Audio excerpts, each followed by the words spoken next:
welcome to episode 100 of Werewolf the podcast.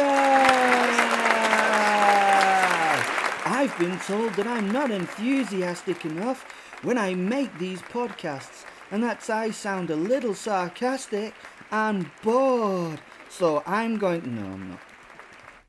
Sorry, that's bollocks. I can't do that. This is me. Yeah. Anyway, we've got to episode 100 and we should be celebrating, apparently. I don't really know why. And maybe it's just because we survived to episode 100 and not many podcasts do that, apparently. So there you go. We got here. Woohoo. Yeah. Thanks to all those people that follow me on different platforms. The Facebook group is awesome. I go on it every day now and learn things and see things and laugh and giggle, and the people on there are fantastic. So nice to meet you. There's a link down to the Facebook group in the description. You can follow me on Twitter. I post things. And you can follow me on Instagram. I post things. And yeah. And to those people who've supported the show by buying coffees and stuff, that's been awesome. Thank you very much. You are wonderful. And I am selling a book of the first 30 transcripts from the show on Amazon. I can't make it any cheaper. I've made it as cheap as I can sell it, so Amazon are the only people making money out of it, which is a bit of a bummer for me, but it just means that it's there if you want it. It would be good if you bought it. Not for Amazon, but well, I don't know, would it be good if you bought it? Because I'm not actually earning anything from it. The fucking... Anyway, moving on. Let's get back to episode 100 and not think about my business models, which I haven't got. Oh, where are we? She was asleep in the car next to me. Who is she, you ask? It's a good question. Sally was asleep in the car next to me. The past few weeks had been intense. Yeah, I'm dropping straight in. Don't worry, you'll understand where it's going. You'll understand where it's going if you're confused. It had been an intense few weeks, and I was in a state of conflict in my head, a state of affliction as well, I suppose. Do you remember Affliction? That was those fucking horrible t-shirts, weren't they? The MMA world did for a bit.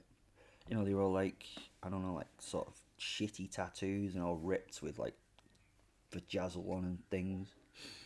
So I don't know. Anyway, what? Okay, sorry. Apparently I need to get back on with it. Something just did not smell right. What didn't smell? Oh, right, in the story. Okay, sorry, I got a bit lost. Not in the way that you would expect with a werewolf. This was the situation. This was not a physical stink, but an actual spiritual stink. As I said before, this is episode 100 of the podcast, and we've done that thing that series do in building up to an over-dramatic climax that I hope you will find good, but that you've not worked out the answer because, like, you need twists and turns and bollocks, apparently. That would be shit if you'd worked it out. And I could go into great detail about the happenings of the few last episodes, but honestly, it would take longer than my allotted time to tell you all that had happened so far.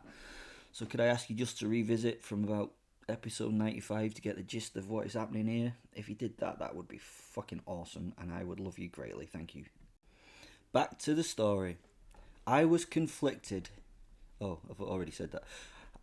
See, how confused am I now? I'm already getting mixed up in what I'm saying, which is not great. We were travelling back from a trip to Aberystwyth where we'd managed to get our hands on a manuscript that told us how to kill a werewolf.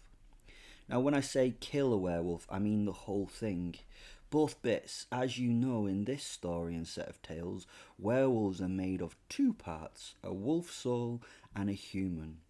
The problem you might remember for killing a werewolf thing was that it's almost impossible just to kill the human part of a werewolf. You have to, like, mangle its head pretty much zombie style to stop the fucker from returning. But the wolf soul itself could not be destroyed. It was a spirit, for fuck's sake, so it had no physical or corporeal, that's a good word, isn't it, component.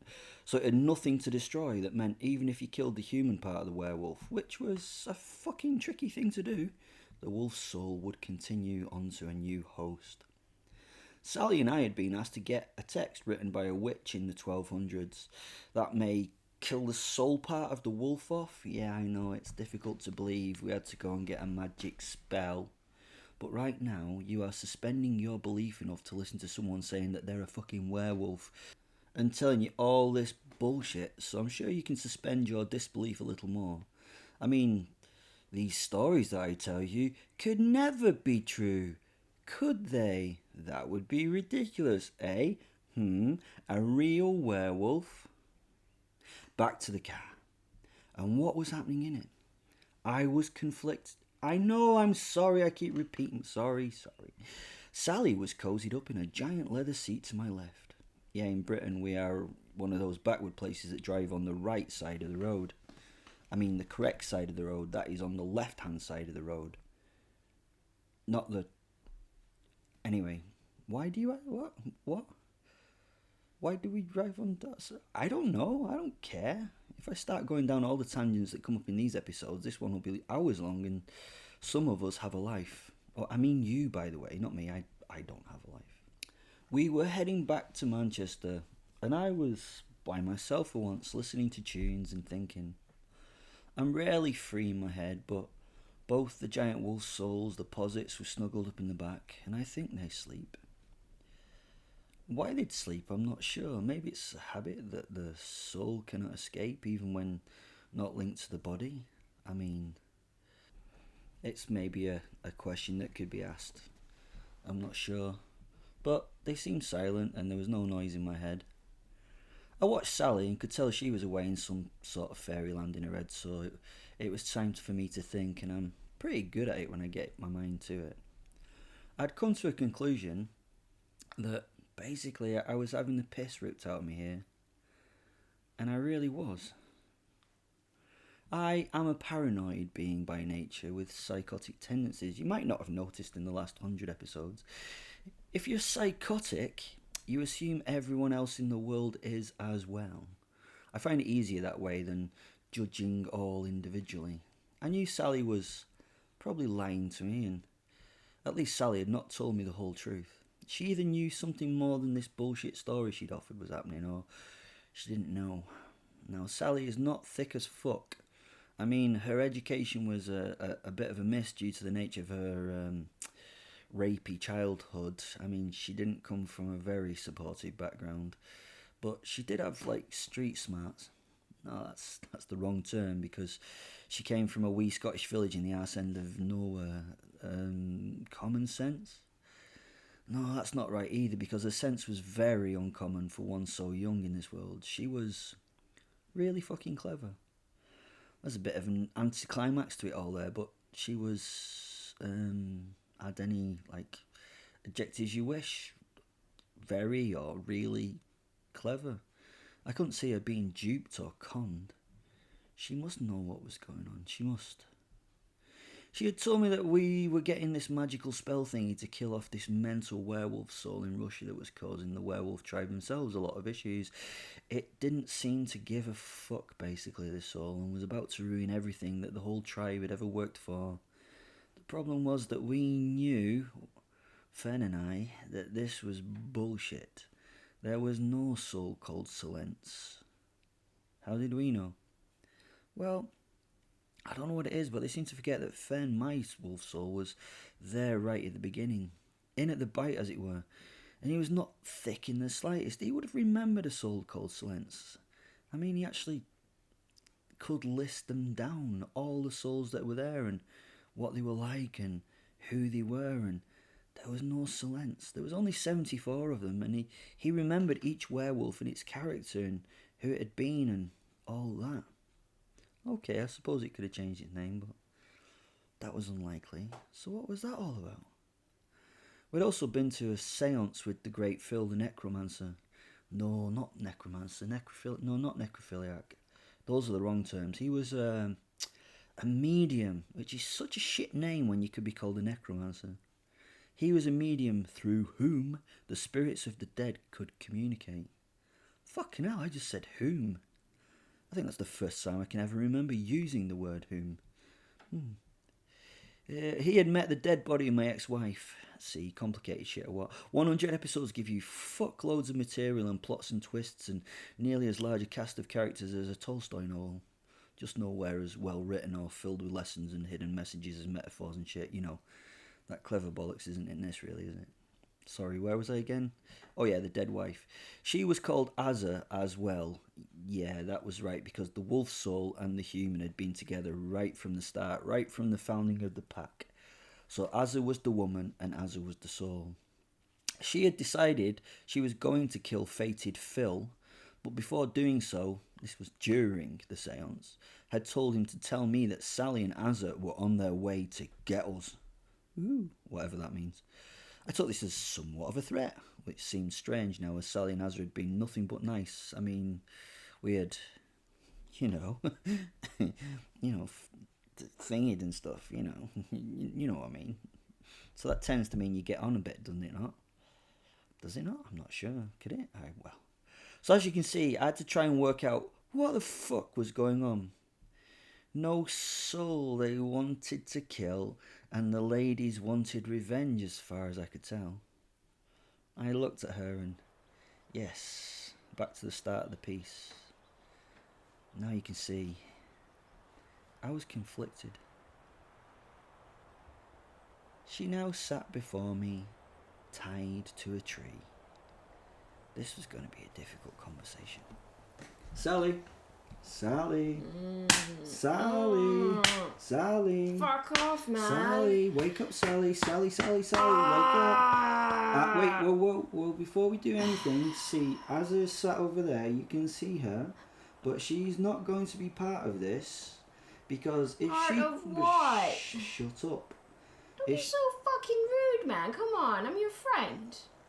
If you try to transform, and Azza knows this, you've got a very, very tight wire around your neck made from surgical grade steel. I hope you can feel it. I'll put your hand on it. Can you feel that? Yes, what the fuck? And if you transform, Ow. that'll cut your own fucking head off. So don't transform. Azza's going to sit over there, and she's going to do the best thing for her, which is to shut the fuck up.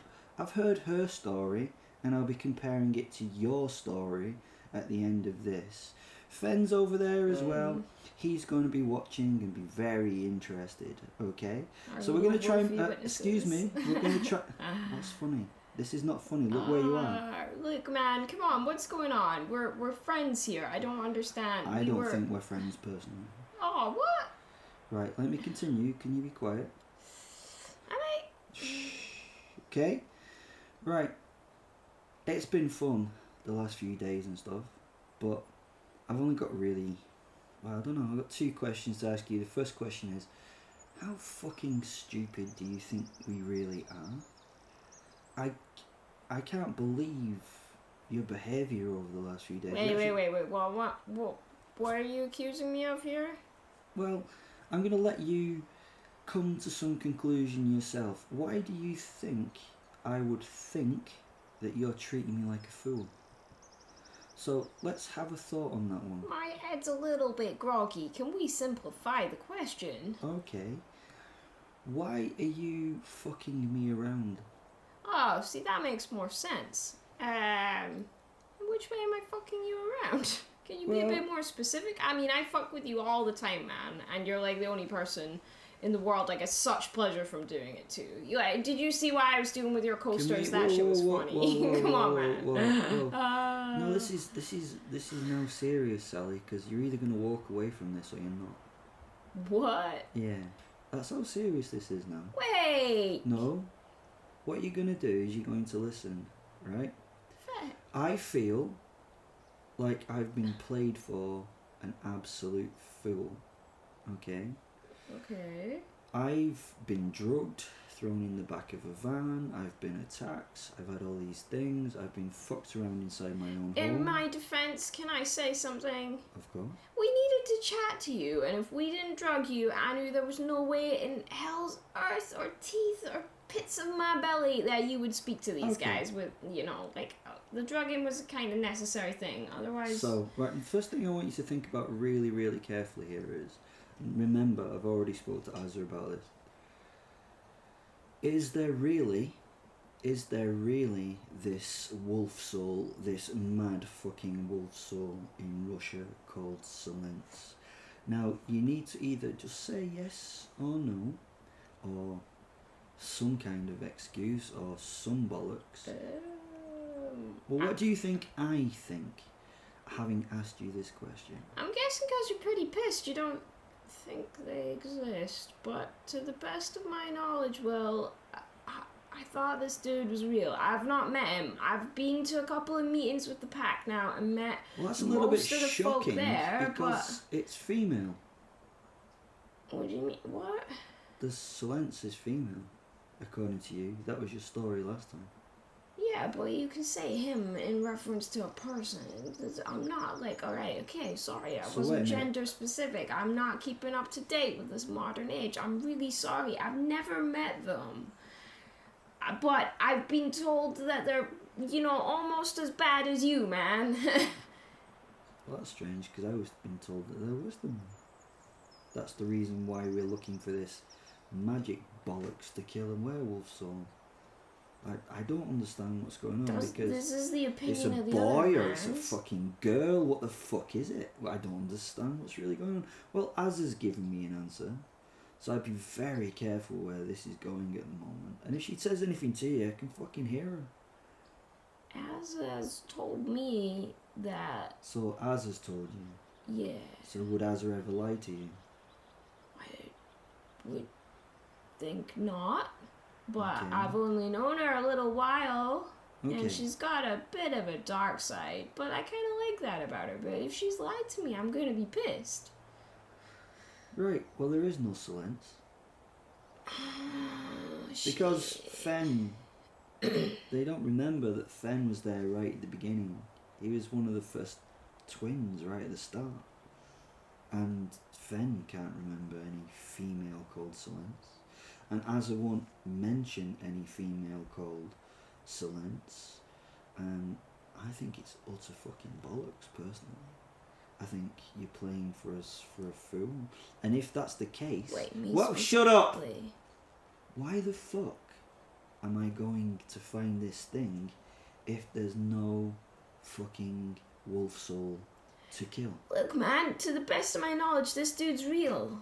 We're meant to be going and hunting her down and getting our teeth out, and then, like... I don't believe you. That's what they told me, and I believed them. Don't get me wrong, the two big Russian guys, they were giving me, like, the heebie-jeebies, but I'm just getting used to this whole being a werewolf shit. My senses are not highly attuned to my knowledge. The two have not been interlinked to the degree that I would have liked. How much time have you spent with the werewolf tribe? I was with, we had that big party the night that I arrived, and then we stayed through that next morning. We were gone by the afternoon. So I've only You went had, to Russia for a day? Yeah.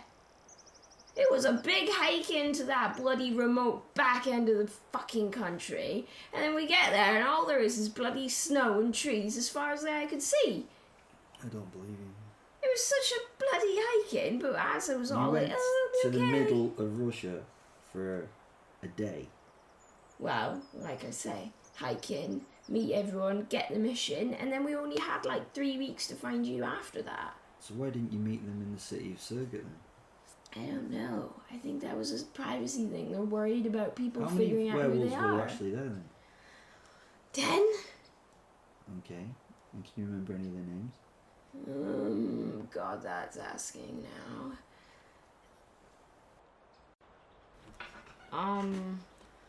The head guy, he, it was something like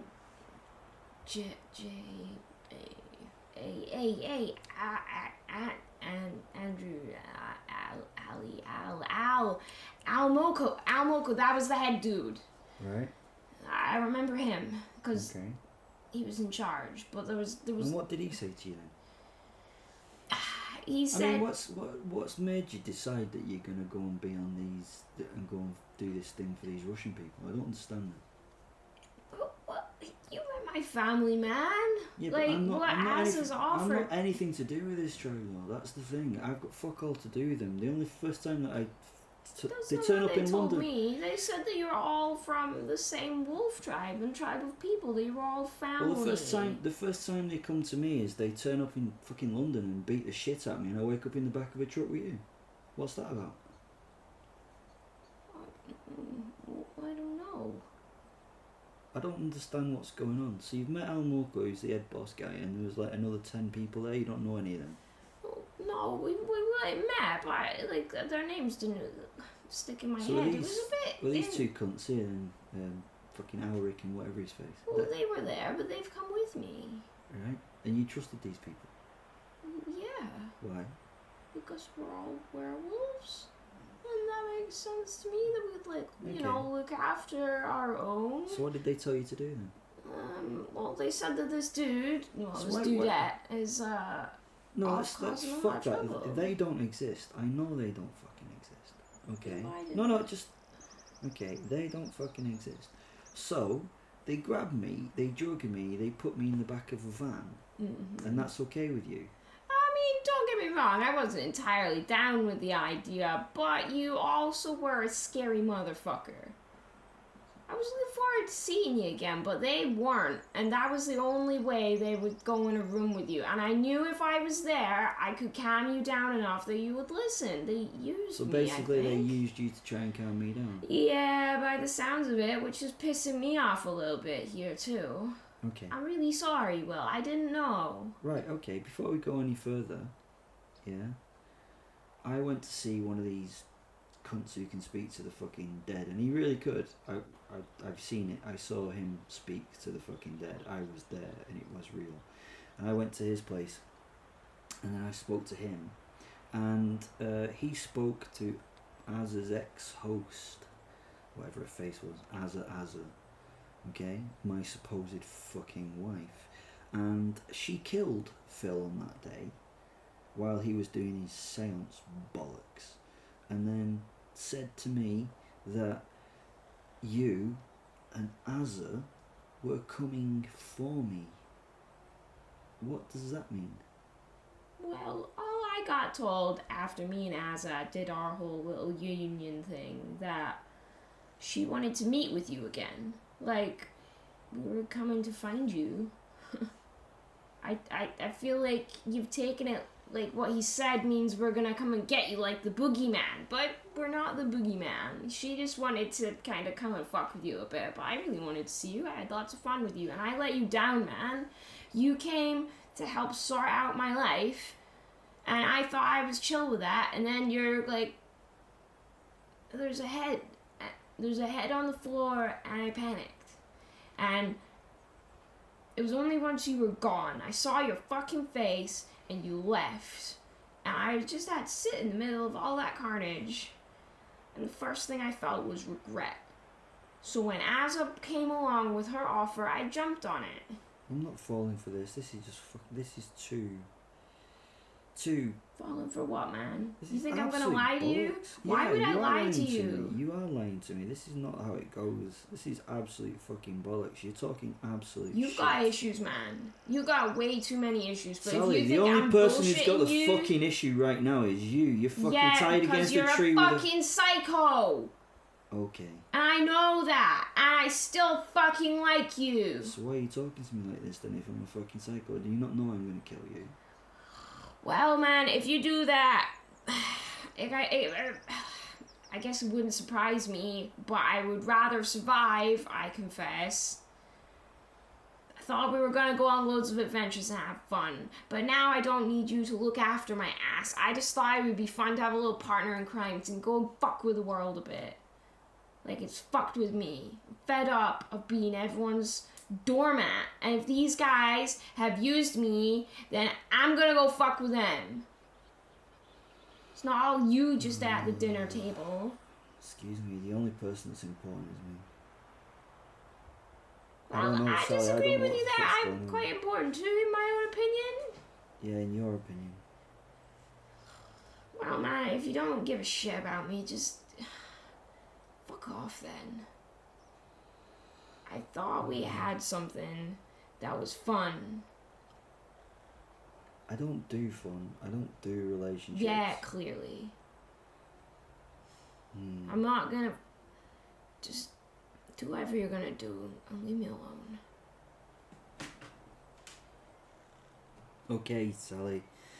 I'm afraid the decision is that I'm going to take your canine teeth with me, and that way Azza will be under my control, and if anything happens bad or shit or anything like that, I will crush those canine teeth, and you can't. will lose. Azza's my fucking posit. It also gives me the opportunity to have a little fun with you, and let's see if I can get these teeth out. Fuck, no. Get the fuck away. Come here. Will, come here. Come Will, on, fuck off, Will. I said, listen. Fuck off.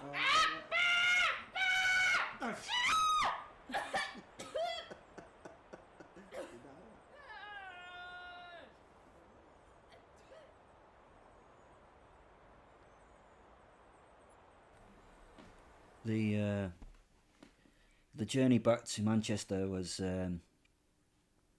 now a bit of a lonely one, to be honest. In my hand, I held the perfect white canines that I'd removed from my mouth, and they were still bloody. I'd have done the right thing. Fen sat by me in the car now, and we were away in our own silent thoughts, dipping in and out of each other's thoughts every now and again, just to sample the real sadness that we felt.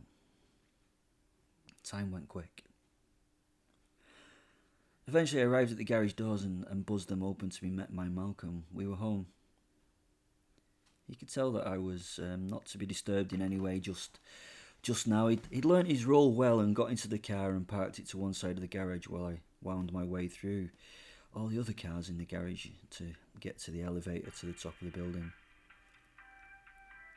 Malcolm caught up with me in a flappy run and managed to catch his fingers between the closing doors of the lift and enter. He stood nervously across from Fen and me as I stared into the palm of my hand at those beautiful little teeth. Malcolm knew the significance. At least, I think he did. They went upstairs, Will, into the kitchen, Malcolm told me. Thanks, Malcolm, I replied. Sir, can I help? No, we've got this, Malcolm. Just go downstairs and, I don't know, have a wank and hide, I said, turning towards him with a big toothy smile. We have this. And he nodded. As we left the lift, we made our way to the kitchen. Malcolm went down the back stairs, the security door deadbolts locking behind him as he left the hall. Walking into the kitchen was getting exciting. Everything went into slow motion as Fen and I walked in together, the two amigos, wolf and man, ready for some payback, for some fun. One of the Russians was standing at the open door of the meat locker. The great silver door stood open, and he carried a part of a carcass over his arm. Of what? I couldn't tell. As I passed him at the mouth of the door, I pushed him into the vast steel cooling box and slammed it, clicking the overly solid catch closed as I did so. Confused, his face was pressed momentarily in shock at the small window of the door. The other man turned from preparing something on the worktop at the door's slam. There was a momentary smile from him as he looked at me, and then my face did its work. I transformed before he'd even thought, and his posit moved, but I was already ripping into his throat and removing his head from his body with my jaws. My clawed hand had already become wrist deep into his chest, punching my way through it to explode out the other side. I wrenched at the human head before it got a chance to change, and I removed it, tossing it across the room. The man was dead. His posit was trapped and railing against its inability to do anything. I smirked at it as much as a werewolf can smirk. I think I can do a good smirk even as a wolf. I loved this shit. I looked at the little lost posit, turning back to my human form. It was freaking out. The Russian it was spewing forth was threatening and of a colour you would never get from the Russian tourist office. I laughed at it, wholeheartedly, and Fen went and sat near it, looking at it. The meat locker this time was rocking and shaking as the creature inside tried to get out. The door was moving and shaking with blows. The window of the insulated glass was cracked and broken. It wouldn't take it long to get out of there, but it would take long enough for this. Grabbing and lifting the head by its hair, I brought it over to where the posset and the fellow in the locker could now see it. I fished inside its mouth and ripped out one canine tooth, showing it to the audience like I was going to do some kind of magic trick or something. I suppose I was. Eventually, I had all 4 of the canines sat out on the worktop. The Russian posset was now sitting in silence. Looking at me, it showed fear. I'd never seen a posset show fear. It cowered. I reached above my head and lifted a malt whiskey glass from the shelf, and next to it a bottle of Macallan 25-year-old, as the meat fridge slowly stopped rattling and I could hear the heavy breathing of the werewolf inside it through the broken window as it watched. It was now paying attention too. I took the stopper carefully from the bottle. I fucking hate it when they do this kind of thing using their teeth in the films. It damages the plastic cap and it could hurt your teeth. It also makes the bottle somewhat unsightly. This stuff in this bottle should be respected when drunk or even looked at. It hurts me enough even to break the seal on these things. I feel like I should care for them like a small child. If I knew how I should look after a small child, that was. Looking at the wolf's soul and the werewolf, I leaned over the steel worktop and carefully filled the glass a quarter full. I gently twisted the bottle at the end of the pour so that not a single drop of this amber nectar was wasted or spilt. Then lifting the glass, I saluted the wolf in the fridge and the posset by the door, raising that glass high. Fen was sitting behind me now. He was extremely interested in what was going to happen. I brought the glass slowly to my lips. I could tell everyone was watching. These moments should never be rushed. The drink was divine. It burnt the throat in that just enough way. It hinted at citrus and vanilla. It had an oaky bite with subtle spices. I swirled it around my mouth, engaging every surface of my super senses. I mean, can you imagine what this tasted like to me? How it was afforded to me by my werewolf bits? I was lost in the moment, closing my eyes. Amazing. Will! Fen brought me back to the moment.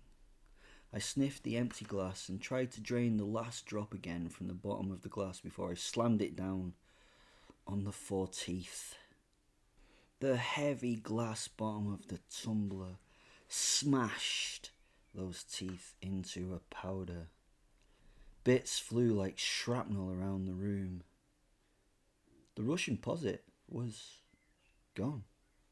It just went.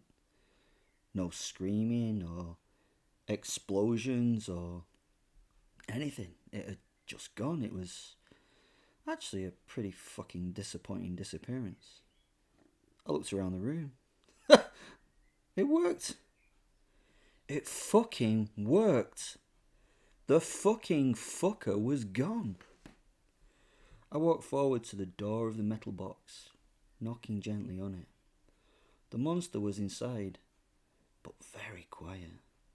I turned around and leaned my back against the metal door and started to speak through the small hole where the window once was. Hey, Mr. Wolf.